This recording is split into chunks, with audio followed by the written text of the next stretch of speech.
সৃষ্টিকর্তা কাউকে ঠকান না। যাকে গায়ের রং দেয়নি তাকে মায়া ভরা চেহারা দিয়েছেন। যাকে ঘন কালো চুল দেয়নি তাকে সুন্দর চোখ দিয়েছেন। কাউকে মেধা দিয়েছেন, আবার কাউকে দিয়েছেন অসাধারণ গুণ। একজনকে হয়তো টাকা পয়সা দেয়নি, কিন্তু দিয়েছেন অগাধ ভালোবাসার ক্ষমতা। একজনকে হয়তো কিছুই দেননি, তাকে দিয়েছেন সুন্দর মন মানসিকতা।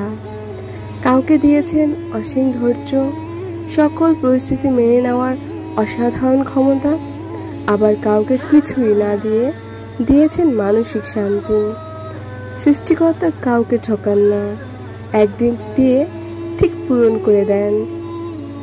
তাই আপনি যেমনই হন না কেন, আফসোস নয়, বরং রবের প্রতি সর্ব অবস্থায় শুকরিয়া আদায় করুন আর বলুন আলহামদুলিল্লাহ।